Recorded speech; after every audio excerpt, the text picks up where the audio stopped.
Porque nesta semana o Tribunal Superior Eleitoral vai inaugurar um centro de combate à desinformação e também ao discurso de ódio. Janaína Camelo já está ao vivo e vai contar como é que vai funcionar esse centro de combate, hein, Janaína? Bem-vinda. Boa tarde. Ixi, perdemos.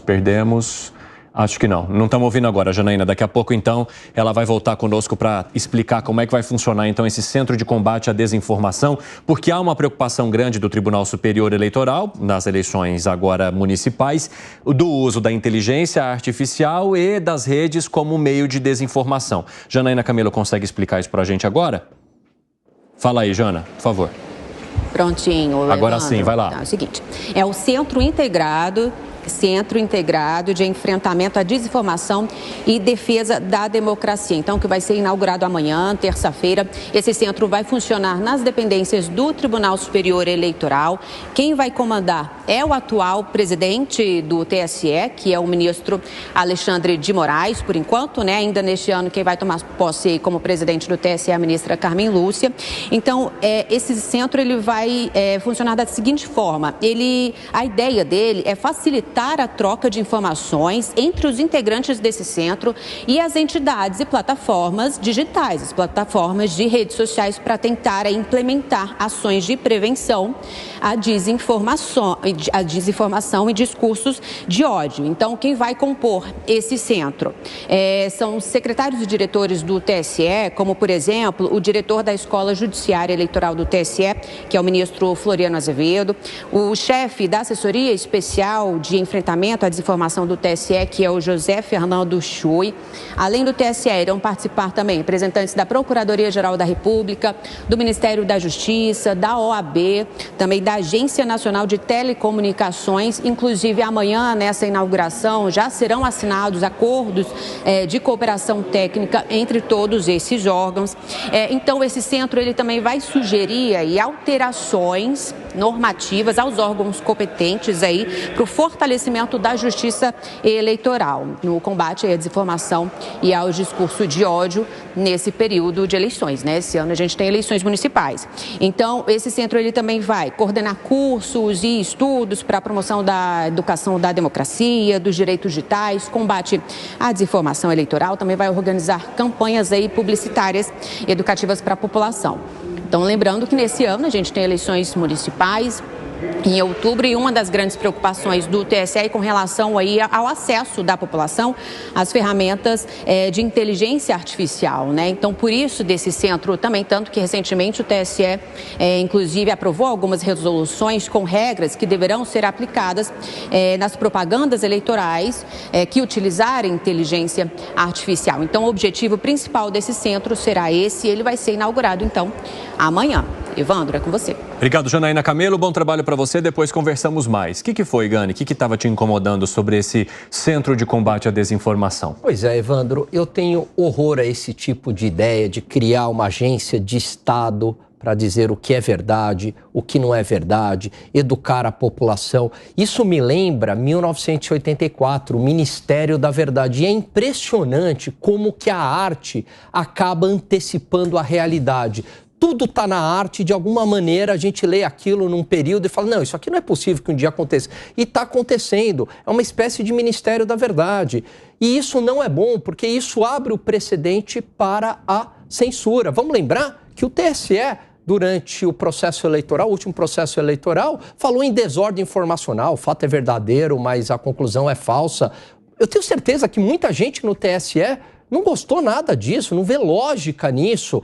Ou inibição temporária, precedente para a censura. E agora, novamente, uma agência estatal, eu aqui como um grande defensor da liberdade, seja a liberdade para a esquerda, para a direita, mas a liberdade, né, a liberdade de expressão, eu acho que isso a gente está indo para um caminho muito perigoso, Evandro. Piperno, estava com saudades dos seus olhares de soslaio para o Alan Gani, olhar de captura, de simulado. O que está acontecendo? Você discorda dessa preocupação do Gani com esse, entre aspas, Ministério da Verdade que ele menciona aqui? Não, um Ministério da Verdade seria algo, enfim, um caminho sem volta, é algum tipo de obscurantismo. Mas você não está abrindo um precedente? Não, eu quero entender mais, porque quando o governo fala que, quando o TSE fala que vai criar um órgão de cooperação, isso para mim é muito vago. Eu não sei o que cabe nisso aí. Eu ficaria preocupado se de novo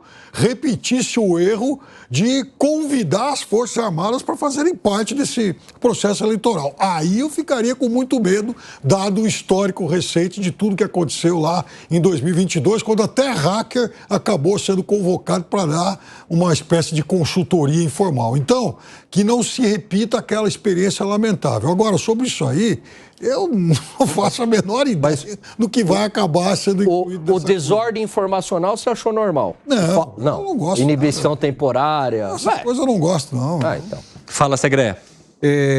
Concordo com Gani. Qualquer coisa que tenha a subjetividade de uma ou mais pessoas indicando o que é informação e o que é desinformação me preocupa, porque é o primeiro passo para conseguir tirar a liberdade de expressão de qualquer pessoa que seja. Quando a gente fala sobre defesa da democracia, não precisamos defender a democracia mais do que nós fazemos, e você com certeza na audiência, todos os dias. Ninguém quer nada fora da democracia. E não precisamos defendê-la mais quando a gente já está defendendo todos os dias. O que sim devemos defender é a liberdade de expressão, a possibilidade de permitir que qualquer pessoa, nós inclusive, você que está nos assistindo, possa fazer uma crítica, inclusive da gente, com respeito, com educação e com fatos, e que de nenhuma maneira isso possa ser conspiratório contra a democracia em si. É um perigo, porque essa questão, por exemplo, hoje de desinformação, quando você que tem uma rede social, eu uso a rede social, e aparece um vídeo que a gente não sabe, vem da própria rede social dizendo, esse vídeo é de dudosa procedência. Então você não replica. Esse vídeo é falso, porque fontes de informação conseguem interar que é falso. Alguém vai ter recurso público, mais recurso público, para dar curso. Curso de quê? De como fazer uma informação ser verdadeira ou falsa? É só pegar a fonte. Porque, em definitiva, e é uma questão acadêmica, a gente tem esse vício quando dá aula. Você tem que puxar a fonte, senão é plágio. Então você coloca a fonte. Segundo Evandro Ossini, foi o que eu fiz agora. Segundo o diretor da Petrobras, não sou eu que estou falando. Eu estou repetindo o que essa pessoa falou. Então aí não vou correr risco de desinformar. Porque se eventualmente, por uma questão de, sei lá, de descuido, eu informei errado, eu puxei e digo da onde que eu tirei essa informação. Então qualquer pessoa pode ir e verificar na informação. Mas ter um centro de desinformação, de combate à desinformação, para mim, isso é muito perigoso para a democracia. Estou vendo algumas reações do Piperno. Antes de passar para você novamente, Piperno, quero ouvir aqui o nosso amigo Dávila. Vai lá. Concordo aqui com o Segré e com o Gani. É uma coisa absurda isso. Isso é criar, sim, um Ministério da Verdade. Vai decidir o que é verdade, o que é mentira, o que é bom, o que é ruim para o cidadão saber. Isso não existe. Isso é coisa de regime autoritário. Me diga uma democracia que tem uma instituição que faça esse controle da verdade. O que é certo, o que é errado. Não tem nenhuma democracia. Agora, você encontra isso na Rússia, na Coreia do Norte, na Venezuela, Hungria. Ditadura. Eu nem sei se na Hungria tem esse órgão.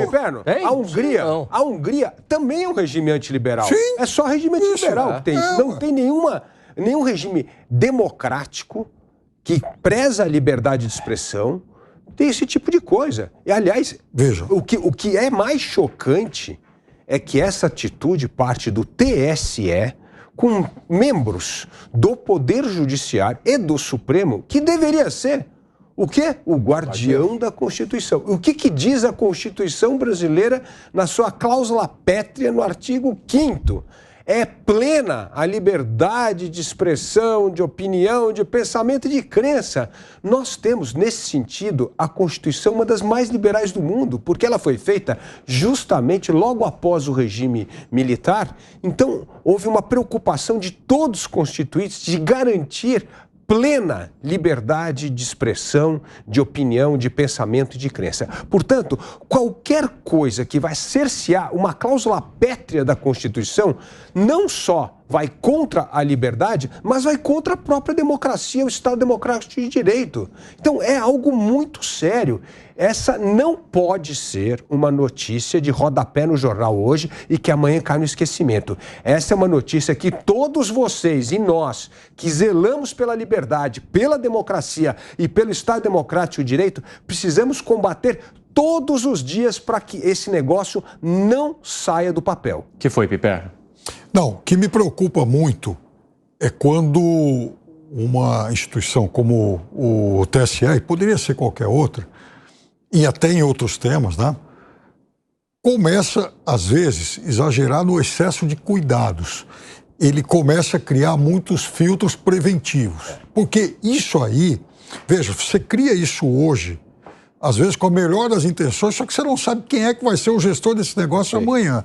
E aí é óbvio que está aberto o espaço, né, ou, enfim, a janela, para que aspirações, digamos, um pouco mais autoritárias acabem invadindo o que seria, em tese, na cabeça das boas intenções, algo que seria, digamos, até o guardião das liberdades. Veja, já citei aqui algumas vezes algo que aconteceu lá nos Estados Unidos há pouco menos de um ano. O governador de Montana, republicano, resolve ir lá proibir o TikTok, porque argumentou que aquela plataforma seria uma espécie aí de invasão chinesa, para que os chineses quebrassem lá privacidades, invadissem dados e tal. E isso, inclusive, está sendo agora replicado em outros estados, e até a gestão Biden já começa a avaliar esse negócio, que seria também extrapolar o absurdo. Então, esses excessos de cuidados, às vezes, até o que tem origem em democracias, podem, de fato, ferir, enfim, liberdades. Por isso que eu quero entender melhor o que é esse negócio que o TSE está criando. É interessante a análise que você faz, mas eu queria também fazer uma pergunta a vocês. Em ano de eleição municipal, em que há também o risco de muitas campanhas ultrapassarem determinado limite, na visão de vocês, qual deveria ser, então, a atuação do Tribunal Superior Eleitoral num ano como esse ou em 2026, quando há uma eleição nacional? Até onde vai esse limite e até onde a ultrapassagem se torna algo perigoso em termos de censura, Luiz Felipe Dávila? E aí eu quero ouvir uma resposta objetiva de cada um. Temos 3 minutos para ir para o break. Eu vou ser muito objetivo. É garantir plenamente a liberdade de expressão e responsabilizar plenamente quem emite opinião. Você tem que acabar com esse anonimato, essa coisa ridícula de anonimato em rede social. Todo mundo tem que ter CNPJ ou CPF. E você tem que ir atrás de quem publicou aquilo. É o que o Segredo falou. Se eu dou uma fonte e aquela fonte não é confiável, bom, vai atrás da fonte, porque eu peguei o número daquela fonte e aquela fonte não é confiável. Então nós temos as duas coisas: radicalizar na preservação da liberdade de expressão e radicalizar na responsabilização do indivíduo que emite opinião. Para você, onde fica a atuação do TSE, Segredo? Para mim deveria ser em multar eventualmente um partido, um candidato que falsamente divulgue alguma informação. Mas eu duvido que mesmo com um centro de combate à desinformação, que eu não sei qual será a estrutura de pessoal, tendo eleições com sei lá quantos milhares de candidatos, vai conseguir avaliar todos. Duvido. Não, e fora, Segredo, as pessoas que trabalham falsamente para você. E a gente está falando de campanhas eleitorais municipais, né? São mais de 5 mil municípios. Como você faz? 5.568, 70 municípios, que você vai ter, sei lá, 10 candidatos cada um, 15 candidatos cada um, mais o prefeito. Estamos falando de 50 mil pessoas, 70 mil pessoas soltando, mais as pessoas que trabalham nessas campanhas. 100 mil pessoas soltando informação. Com que estrutura você vai ver? Aí aparece a fala do presidente Lula, dizendo que necessidade de falar de inteligência artificial temos quando no país temos tanta gente inteligente. O que prova que nem o governo tem a mínima ideia do que é inteligência artificial, com todo respeito. Temos 30 segundos para você, Gani. Olha só, Evandro, esse mundo livre de mentiras nunca existiu e nunca vai existir. Infelizmente, já existe um arcabouço penal para isso, processo de calúnia e difamação, não tem que inovar nada. A tentativa de inovação, você pode gerar precedente para a censura e que não se repita o que ocorreu em 2022. Tenho 40 segundos para você, Piperno. Não, em vez de ficar criando esse tipo de coisa aqui, eu acho que talvez pudesse utilizar esse centro de combate à desinformação exatamente para vasculhar as boas práticas que deverão ser adotadas nas mais de 50 eleições que vão ocorrer pelo mundo esse ano. Então, saber, por exemplo, o que tem sido feito o que será feito ao longo desse ano nesses vários países, para exatamente combater a desinformação, para a melhor utilização da inteligência artificial.